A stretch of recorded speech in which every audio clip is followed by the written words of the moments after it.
watch it. I'm like, oh, look at the cute little dot. And then there's some other stupid thing and another stupid thing. And it's funny. And it's like, shit, it's hard to, Wait, did you make coffee and not get any? Oh, you got it. Okay. Hey, what's happening, everybody? It's Ike from Flipside Music. And I am here with Dylan. And we are on season 3, episode 16. Yes. Here to entertain your ear holes. Yes. Yes. With snappy paper bits. Right. So, question and answer show, a weekly thing. You ask us a question, we give you an answer. Yeah, and we usually go off the rails, and that's about it. Yep. So, all right, what do we have today on the docket, Dylan? So we're all fired up with coffee and shit. We are. Oh, 30 seconds before my first curse word. Oh, well, I don't know if that's a record. It's probably not. Yeah. I started out Ben Coombs' live show. Right away. And I was like, fuck. Oh, yeah. That's the opening word. I was like, First word. It's like, whoops, I didn't mean that, man. 0.01 seconds. Yeah. Well, good intro. All right. So, what do we have? Got like 4 questions this week. Right. First one's from Headwop26, Mr. Jake. Wants to know if you could get heavy metal out of a ukulele. And so, I'm going to give it a shot because we actually do have a couple that we can plug in. Yep. So, I might bring in... We should do a wee video. Yeah, that's what I was going to say. I think I'll bring in like at least part of the Doom rig and give it a good shot. We'll start with Doom, and then we'll see if we can progress into like something faster. But I feel like it'll handle Doom. I'll do like my best electric funeral or something on a uke. I figured Iron Man would probably be decent. Yeah, I feel like I could really do like because Can we do Doom Hawaiian music? Is there possibly? But we'd have to find somebody who actually knows how to play ukulele. We'll get Jake Shimagurasuki. Shimagurian. You know the guy. I don't know what I can't say his name, but it's Jake something. He's a famous ukulele guy. The dude's amazing. I've never seen anybody play ukulele like that. Oh, Shimajuku. I don't know. Okay. He's from Japan. I'll have to look So it it's up. like Shimajuku Kuri or something. I don't know. I don't remember what his name is. But that dude's amazing. Killer player. He's actually been next door to studio. Oh, really? I didn't know it. Yeah. Oh. So we're gonna try it. We're gonna give it we're gonna give it a shot. So yeah, we'll all find out together, I guess. We should do Tiny Bubbles. Yeah. Maybe Don Ho. Maybe pick a Don Ho song. Right. Yeah. From back in the 70s. I think Tiny Bubbles was a Don Ho. That or do we'll find it. We'll find out. Tiptoe Through the Tulips by Tiny Tim. Tiny Tim. Yeah. That'd be all right. Yeah. Or you could do Over the Rainbow because of that one other guy, the big Hawaiian guy. Yeah. I forgot his name too. I'm terrible with names, honestly. Yeah. But yeah, we're gonna give it a shot. That also actually reminds me too. I owe Metalhead Hippie a demo or that Doom board demo, but we finally got back in stock what I needed to do it. So, and I actually know how to make videos because when he was asking us the first time, I actually didn't really know how to make videos. So now that I know, I've got a good one because now we finally got everything back in stock. So cool. All right, let's go to Ben Coombs' question. And Ben asks, Ben Coombs is our preferred Canadian YouTuber. Check out his channel. Also check out Metalhead Hippie's channel if you're not subscribed. Ben asks, questions for next week is thoughts on metal cone speakers versus paper. Does paper exclude hemp? You can make paper out of hemp. So yeah, so you can. It encompasses. What also floats? What also? Tiny rocks. Yeah. Okay. I don't know. I don't know that I have much experience with metal cones. I was just gonna ask you right?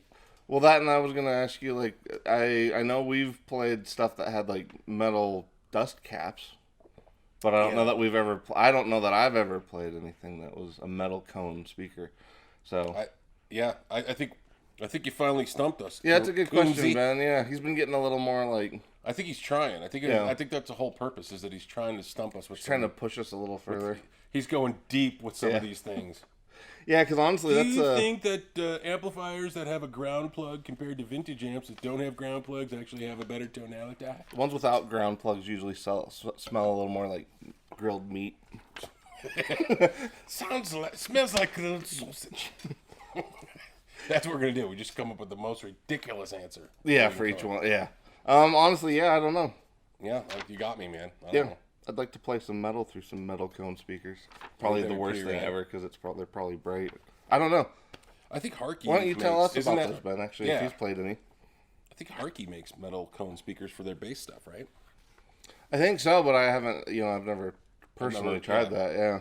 I mean, I've seen it, but yeah, I can't say I've ever personally tried it. So yeah, it's a good one. Yeah. Stump the lousy guitar owners. All right, what do we got next? Walking Dead asks, what are your favorite aftermarket pickups for a T-style guitar? I probably not going to have as much input on this one as you, so obviously you can have the majority on this one. But I did really love when Matt would put, like, quarter pounders and a lot of those daily drivers. Yeah, if you want a little bit more of a rockin' sound, quarter pounder is definitely good in the bridge position. Well, and even clean, they're a little rounder. A little beefier, too. Yeah. I think DiMarzio makes a really good set. I think it's the Area T, maybe? They make a good set of Tele Pickups. Lindy Fralin makes a good set. Bare Knuckles, I've heard the Bare Knuckles, the affordable Bare Knuckle version. I forget what they call that series. But those sounded really good, nice clarity. I like those. To be honest, some of the Fender stuff, like I got a set of the 64 Telecaster I'm going to put in. I'm going to put in one of mine because I watched some videos and heard it somebody else's Tele, and I was like, that still does the Tele thing, but it's a little bit fatter.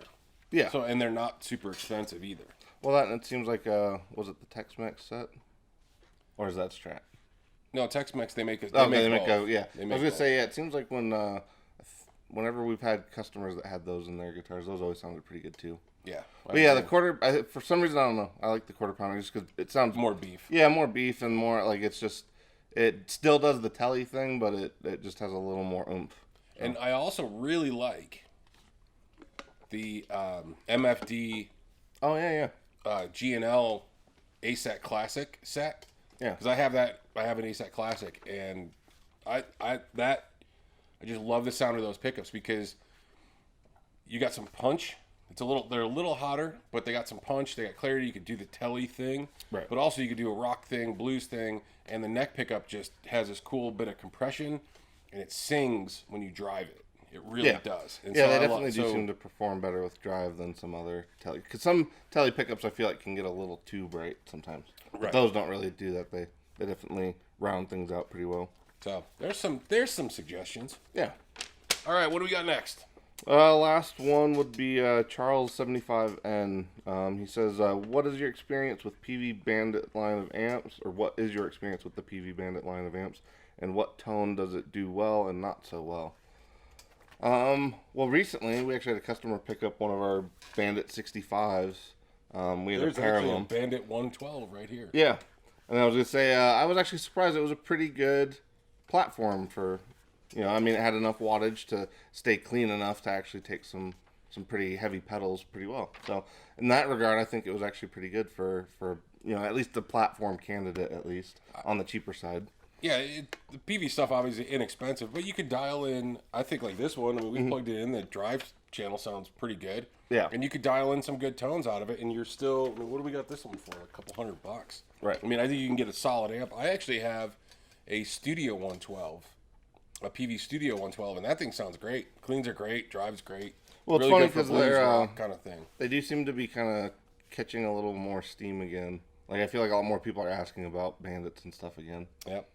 Because, the customer that bought the last one we had specifically came in for that one. So yeah, I think they're good. Yeah. I'm not gonna poop on them. I won't do any pooping. Yeah, I guess the thing I was surprised at was just not a lot of amps in that range tend to have enough oomph to do the platform thing. Yeah. And so I was decently impressed that it was able to do that. Sorry, what are you doing, Mr. Ziggs? If you hear a weird sound, that's Ziggy licking his coat. Well, yeah. There was like some foot and some other kind of action going on there. He's scratching. He's all sorts of fooling. He's like, I want to get in. I want my close-up, Mr. DeVille. All right.